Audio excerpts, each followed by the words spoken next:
And thank you, Tracy. And I think I was trying to get to Senator Hirano beforehand. I was with Senator Schumer this weekend because he's, a friend and my senator.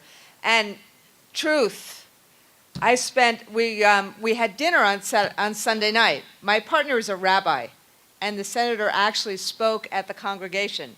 And it is a gay synagogue, and the senator spoke right before the immigration bill. And you remember the controversy at that point because DOMA had not yet been struck down. And Senator Hirano was quite right. The Senate really wants to the Democrats in the Senate really want to get that pathway to immigration. And they knew you could actually fight the fight with the Republicans and not get 60 votes, or you get 60 votes and push the House to have to do what they have to do. And a lot of senators, including Senator Hirano, really wanted a lot of other amendments on there. But they actually said, we're going to fight for another day in order to actually get a path to citizenship and get people out of the shadows. And Senator Schumer talked to me about how much work Senator Hirano had done. Senator Schumer was so convincing that night to a gay audience. He had a standing ovation from people who were willing to actually boycott the event beforehand. But the Senate, the Democrats in the Senate, have really gone out there to make sure that we do, once and for all, get a path to citizenship for everyone who is in the shadows. To once and for all, make America the land of opportunity again. And I just want to tell you how much he was glowing about you at that dinner last week. So thank you very much. Sorry, I guess I haven't had enough coffee this morning. But look, for me, I know it is wonderful to be here. Cesar kept saying to me all summer long, I just want you to know, you must get to APALA this year. I see my UFT contingent here. And I said, it's back to school. There's a lot of stuff going on the East Coast. And Cesar said, no, you must get, did I say this right? Did I say this right? And look, when I walked in the room, I'll stop screaming now, I'm sorry. I just want them to hear us on the casino floor. When I walked in the room and saw the kind of energy here, I just bow and honor that energy and that excitement. I know we have a lot of kids here. I do actually feel old these days. I hit 50, I hit the double nickels, so I feel old these days. But at the end of the day, when you have a movement of labor and educators and students all together trying to make life better for working people in America, for kids in America, that is a movement that does make things right. And when I walked into the room, I saw that in APALA, and I just want to say, on behalf of the 1.5 million AFT members and all the students we serve, and all the patients we serve, and all of the public we serve, thank you very much, APALA, for being that movement. So I could go on and on and on about the people who are in the room who have been actually my mentors, including, by the way, Helen Chin, who actually was at the first event that I ever did as president of the UFT so many years ago. So Helen, thank you so much for being involved for all of these years. And I want to say the same thing to Mary and Tom and to Lila, all of whom are sitting up here, and to Alan Lubin, who you heard from yesterday, who has been a vice president of the AFT for a long time. And look at this in terms of Tracy and what she is doing in terms of the Seattle AFT, and Kent Wan and what he has done in terms of the Dreamers. That's who AFT members are, and I just want to honor all of you for all the work that you have done. And Marianne, where is Marianne from San Francisco for all the work that you have done? I just want to say to our AFT peeps, thank you very, very much for all that work you have done.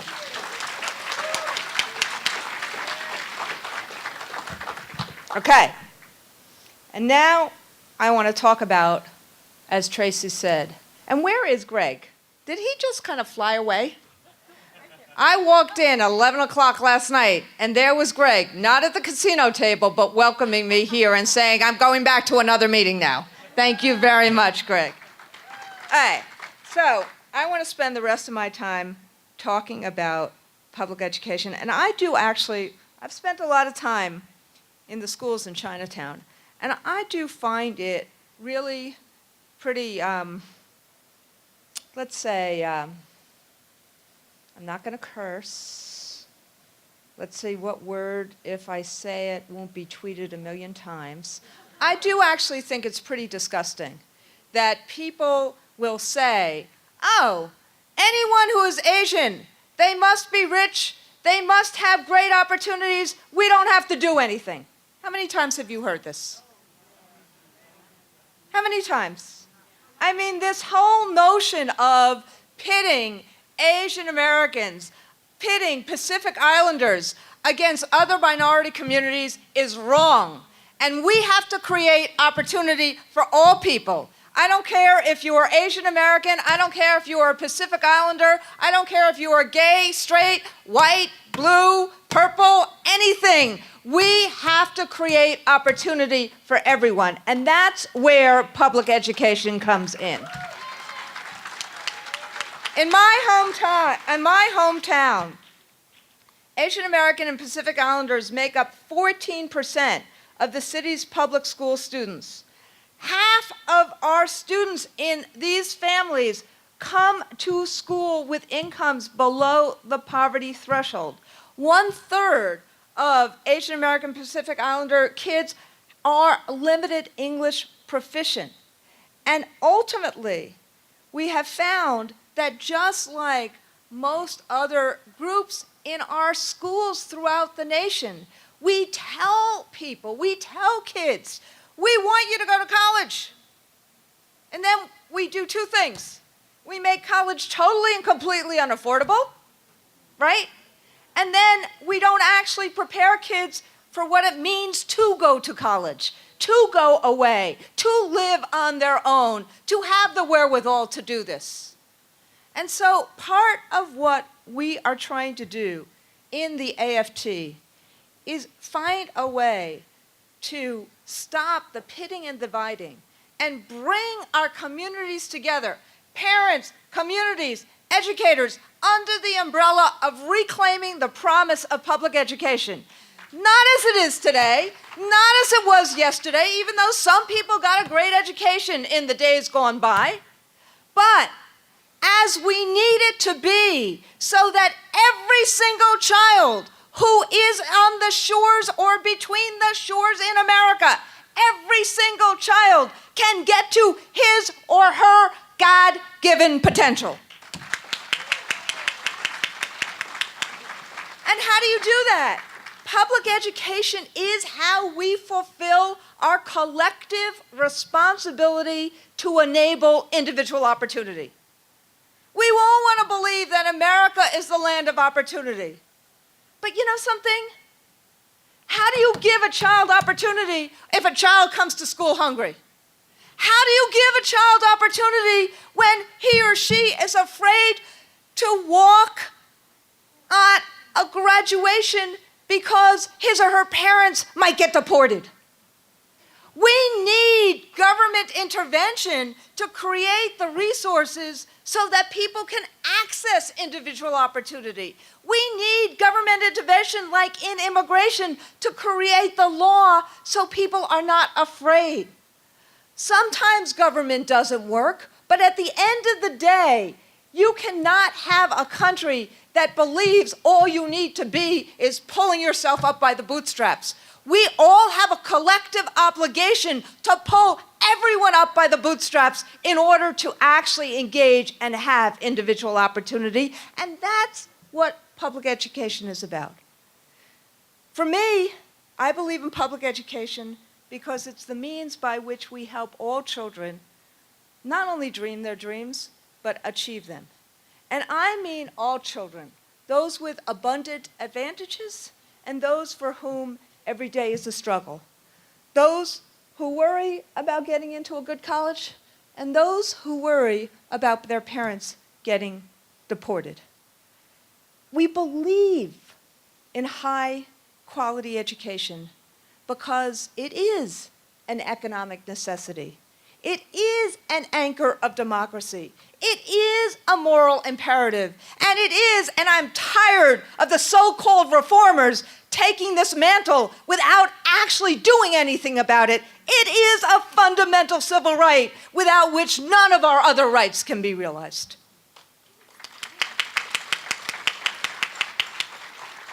And we know that for generations, parents' aspirations for their kids were matched and mirrored by the commitment we made as a nation, at least rhetorically, to the value of public education.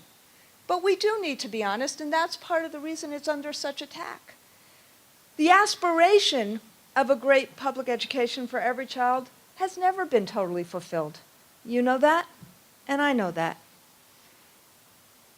But some use the nation's failure to achieve that goal as an excuse to abandon it, to deep six the entire franchise.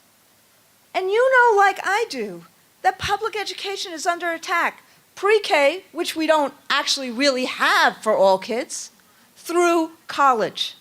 Tracy can talk about that, Ken can talk about that. We know what has happened in terms of public education. It's under attack by those who think the answer to providing a high-quality public education is to starve our schools. It's under attack by those who see public education as the last frontier to privatize. It's under attack by those who emphasize testing over teaching, ideology over evidence, and sanctions over support.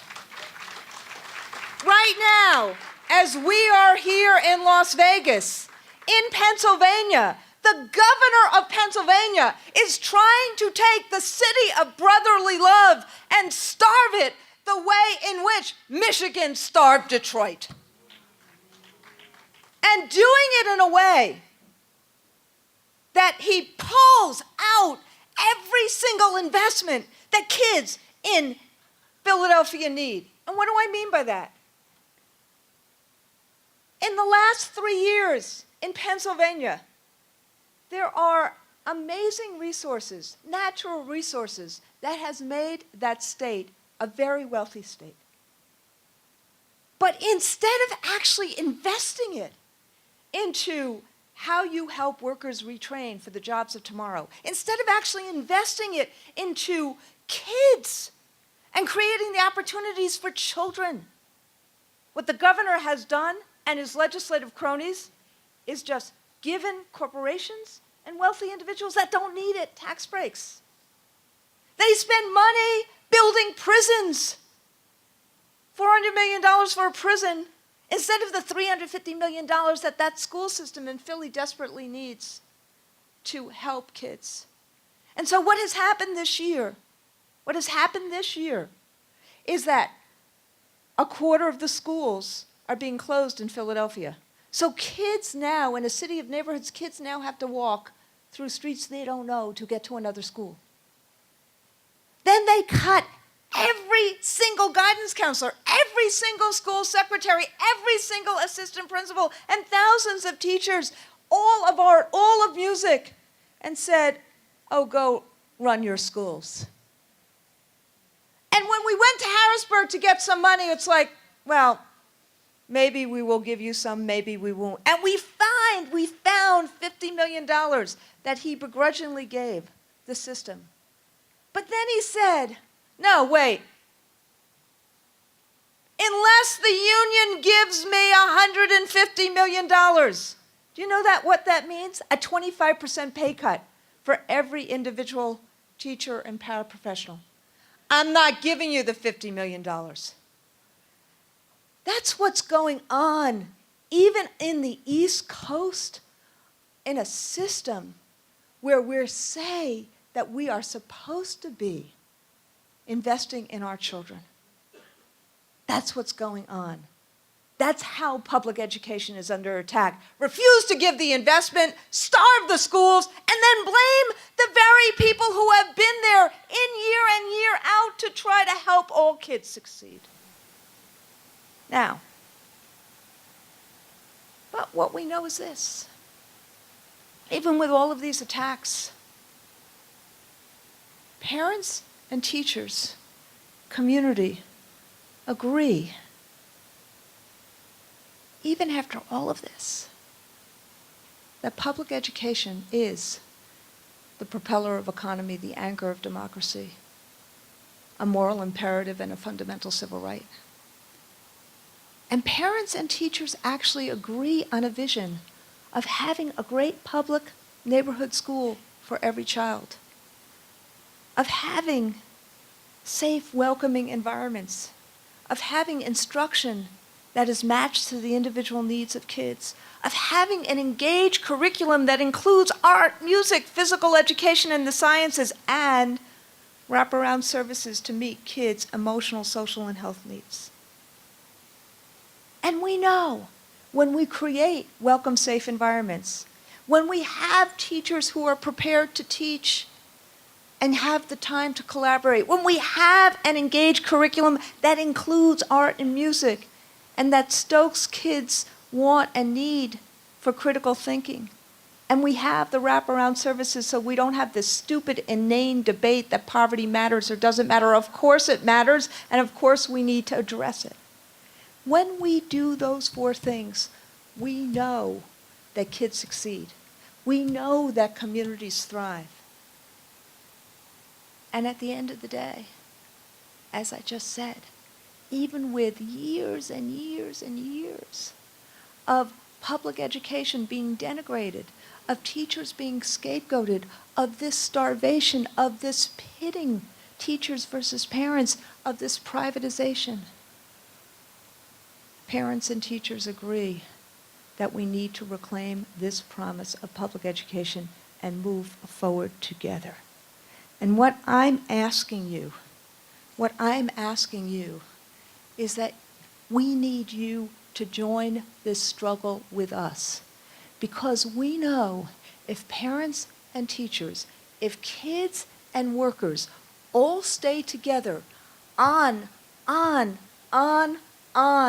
this vision of what it takes to create great neighborhood schools, of what it takes to actually help kids become college and career ready and ready for life, of exposing kids to art and music and Common Core done right, of preparing teachers in a way that they really know what they're doing.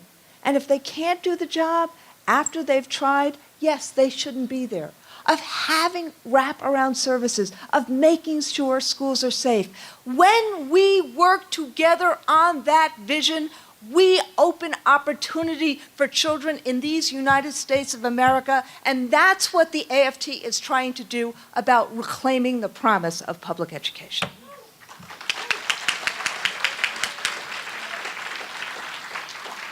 But you know, even if we did that, and I'm going to ask you to help us do that, we know that that is not enough. We know we have to take on other fights as well. And that's the fight about our broken immigration system, because it has profound effects, not only morally, but on our children in our classrooms. It is devastating for teachers to know that some of our students, those who have done everything our society has asked them to do, might be denied the opportunity to go to college or get a good job simply because they weren't born in the United States of America. And those of us who are here and who have been blessed with the opportunity here, we need to fight full on for those who need that right to not live in the shadows of fear.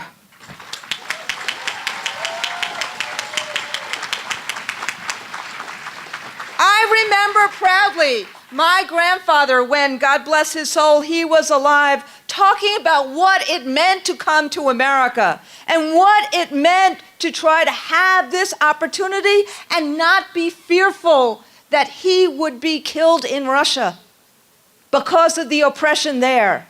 And it burns me that there are people in the House of Representatives who would actually say things like students are mules for drug dealers. How dare they? How dare they? How dare they call anybody that? And be elected again and again and again. So our job, my friends, our job is not simply to get immigration passed, but it's also to help create a culture in this country that those kind of biased, racist, unacceptable phrases or beliefs are not ever uttered again in these United States of America. And frankly, the way we try to teach is not to hector others, but to actually give examples. So look at, for example, Marco Antonio Quiroga, who graduated first in his high school class. He faced obstacle after obstacle and yet earned his Bachelor's of Science in Biochemistry. But Marco didn't walk the stage at graduation because as an undocumented immigrant, he felt that his dreams of attending medical school were out of reach. But just this summer, Marco did walk across another stage. He walked across the stage at our Teach conference, very proudly being our first speaker to 3,000 teachers at a professional development conference. And the reason he is no longer afraid and the reason he is now going to medical school is because of DACA and because President Obama signed that executive order last year. And I want to just one more time thank Kent Wong for all the work that he has done on this. And then take Montserrat Garibay, an early childhood educator in Austin, Texas. She was one day, and I hope you all get to meet Montserrat one day. She's an amazing, amazing individual and one of our leaders in Austin. She was helping a student with a serious speech impediment. The student one day just stopped coming to school. Turned out that his father was in detention pending deportation. And with him, the keys to the car that his wife, that the student's mom needed to get to work and take their son to school. Montserrat worked with lawyers to obtain the car keys, not really in her job description, but the boy's mother could barely find words to tell her son that his father wasn't coming home. That's why we need immigration reform. We need to stop this fear. And then right here today, we have Julita Lizardo. Where is Julita? Stand up. Julita left the Philippines 8 years ago to become a special ed teacher in a struggling Baltimore elementary school. She is the lead special education teacher, has been selected as a model teacher for her outstanding skills and leadership, has participated in turning around her school.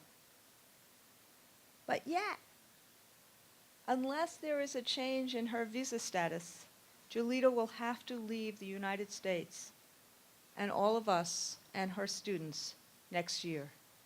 This is why we need immigration reform.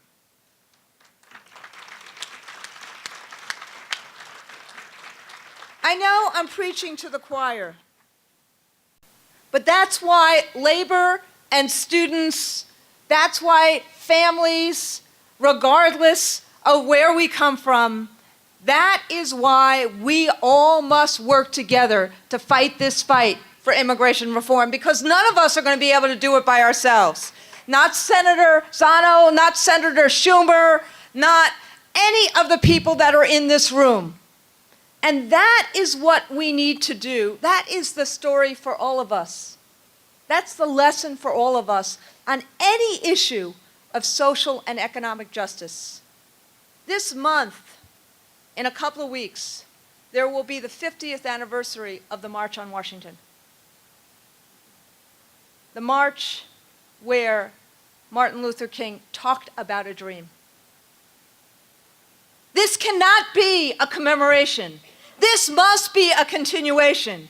This must be a continuation of the fight for good jobs. It must be a continuation of the fight for fairness. It must be a continuation for making sure that people who have been oppressed, people who have been persecuted, we turn that around and create a highway to the middle class and a highway to justice and a highway to democracy. But my friends, none of this is easy. Just like the attacks on public education, just like the attacks on immigration, just like the attacks on good jobs, if we do not stand together, we will not have justice in this country. We will not have a country that opens itself up, as the Statue of Liberty says, to all those who are oppressed, to all those who want opportunity. So I ask you, will you join us in reclaiming the promise of public education?